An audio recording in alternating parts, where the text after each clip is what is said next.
Hello you fine folk and welcome to another episode of Tech Spurt Weekly, a weekly spurt of tech at your face. And yeah, that's all I got. I really need to work on these intros, they are really And I also need to work on not swearing so much, because then I spend literally half an hour to an hour just censoring myself at the end of every episode. It's a bit time consuming, so mild-mannered Chris, 100%, less swearing, more tech. So coming up, as always, we'll be trawling through last week's viewer comments, and also we'll be taking a look forward to next week's big HMD Global Nokia launch as well, see what's going on with that. But first, a quick look at the biggest tech shenanigans from this week. So let's jingle this and smash on. Tech Spurt Weekly!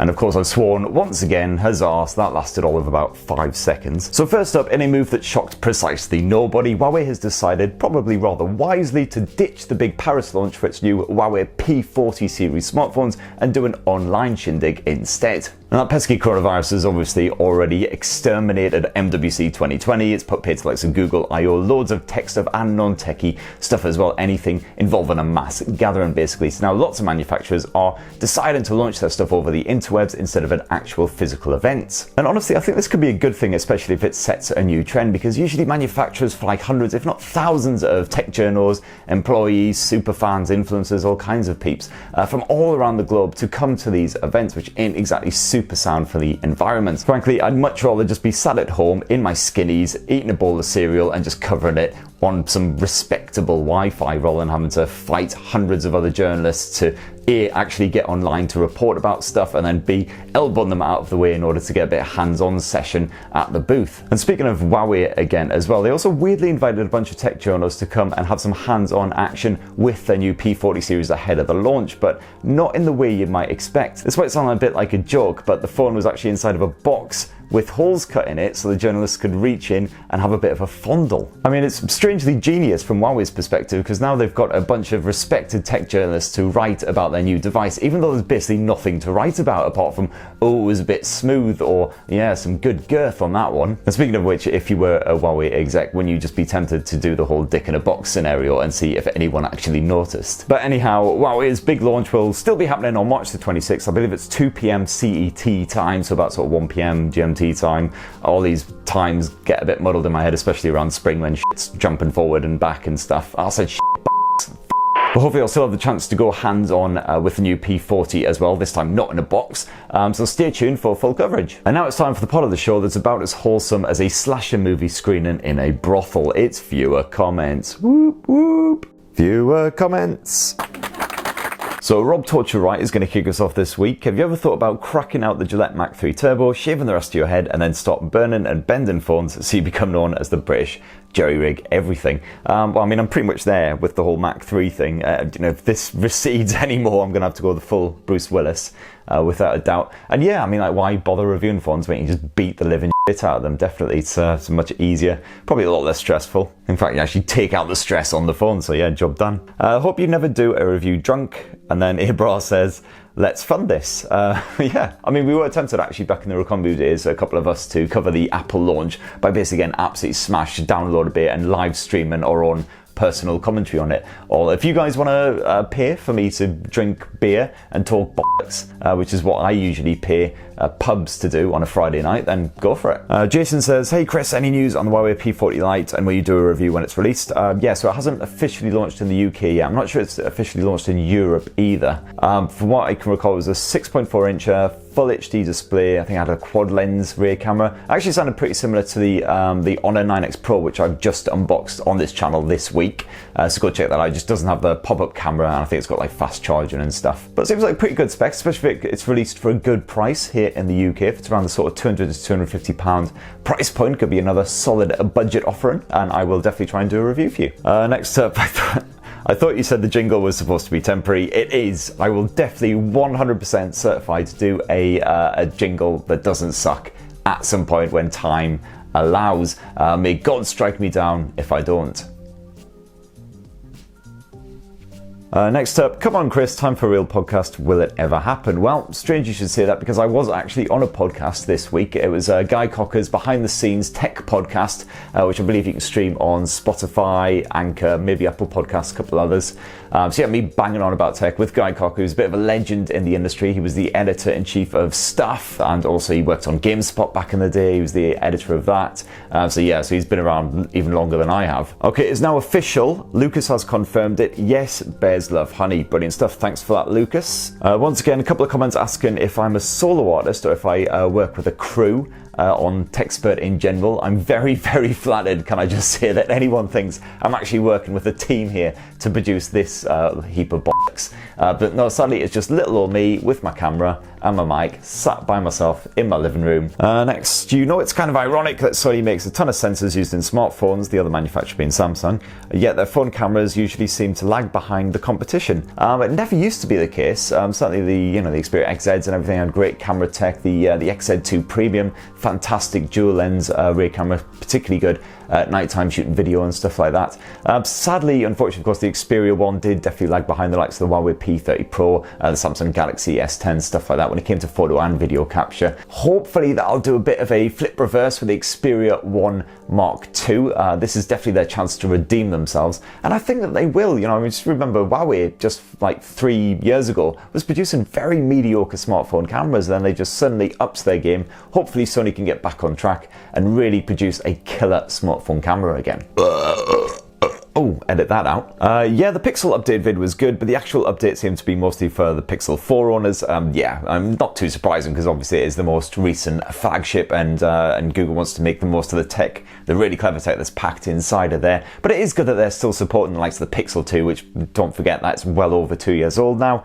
So that's great to see. At least they're not doing an Apple, which is basically balking their older handsets, so you're forced to upgrade to the new one. So that's good. When are those knuckleheads in Cupertino going to send you an invite? Or maybe they have and you don't show up or something. Nope, never been invited, and it's never gonna happen. If you want to be inside of Apple's little inner golden circle of trusted reviewers, you basically have to drop to your knees and thoroughly cleanse their sphincters with your tongue. And the problem is they don't want reviewers actually critically reviewing their kit. They just want people gushing all over it and saying it's the best thing since sliced bread. Although, has anyone ever said that sliced bread is particularly good? That's a stupid fucking saying. So I'm perfectly happy actually just staying outside of their clutches and just getting the phones in myself and reviewing them in my own time without them breathing down my necks, to be perfectly honest. Next up, hi Chris, greetings from Australia. I'm having to mentally restrain myself now to not do the obligatory "G'day, mate," which I'm guessing that no fucker out there actually says, right? It's just like probably a lot of Americans thinking that us Brits go around saying "Spit spot, cup of tea, madame."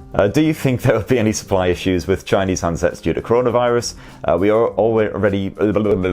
already seem to wait forever for new releases in Oz. Yeah, 100%. I mean, we're already seeing some knock-on effects of the whole manufacturing process slowing down in China because of the virus factories shutting down and such forth. Even manufacturers who aren't Chinese themselves, they still often depend on components that are produced in China. So I can see a lot of launches being delayed this year, and also a lot of wider gaps between the actual launch and the actual rollout to various regions, which is a real shame because it's really annoying when something launches and then you got to wait like a month, 2 months for it to actually hit stores, by which point everyone's kind of lost interest a bit in what's the point. Next up, one exec said at Sony a while ago that the PSVR 2 is coming, but they don't want to overwhelm the market with so much new hardware at the same time, which is fair play. And as much as I love VR, I realise obviously it is a very niche area of gaming still, played by very few people comparatively compared to the standard games. I really hope though that Sony can do something different with PSVR 2, really bring it to the masses, because obviously a lot of people are going to buy that PS5. If they can make the PSVR 2 affordable and accessible as well, you know, get rid of all the tethers, make it more like the Quest where you can just slap it on,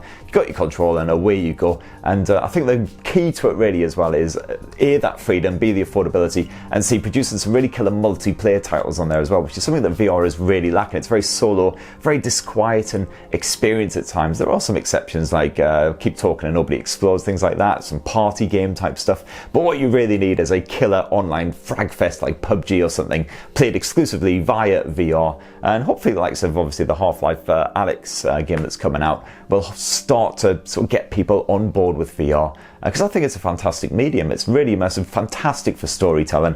I'm going to stop banging on about VR now because a lot of you are probably f***ed off already. And also, do you know the gentleman behind What Gear? Yep, I do indeed. Troy, met him at quite a few events. Seems like a nice fella. Do you think we can expect some real innovation in mobile tech soon rather than just the 6 monthly incrementation of spec numbers by 1 or 30 or whatever? Yeah, probably not anytime soon, unfortunately. Most of the innovation, as always, is happening at the premium end of the spectrum because, of course, of all of the R&D costs, production costs.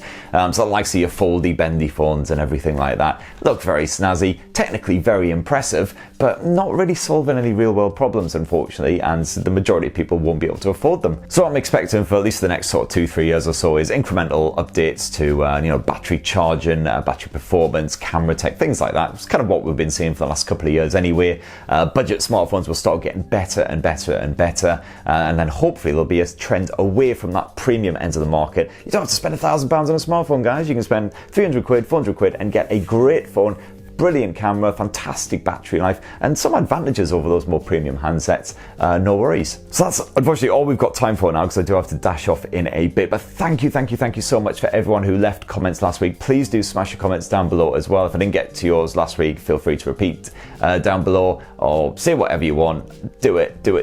More. So the nenext big launch next week is, of course, HMD Global. We'll be launching a bunch of Nokia branded smartphones. Very sexy stuff. The launch is scheduled for 4 p.m. on Thursday the 19th, and surprise, it is of course an online only affair, but I'm hoping to get my hands on with all of the fresh new tech at some point as well on or around that date, so definitely stay tuned for more on that. So I'm hoping for a new flagship phone to replace the Nokia 9 PureView, which of course was a great camera phone for professionals if you knew what you were actually doing with a shooter, but unfortunately the rest of the phone was a bit balked in many ways. The fingerprint sensor didn't really work, it was a little bit clunky. So here's hoping that the Nokia 10 or the Nokia 9.1 or whatever it ends up being is a really great proposition to really steer people back onto the Nokia Fold if you're looking for a more premium handset. And of course they already announced that James Bond is going to be rocking it in the new haven't got a day to die tomorrow, whatever the f it's called. So I'm sure it'll look very sexy and not at all be shoehorned in there. So next week, as I say, lots of sexy stuff on that. And next Friday, please do join me here on my sofa, on my lap. I do love you guys, and we'll do some more TechSpurt Weekly. Why not? Have yourselves a lovely weekend, people. Cheers for watching as ever to the end as well. Go you, crazy mofos, and love you lots.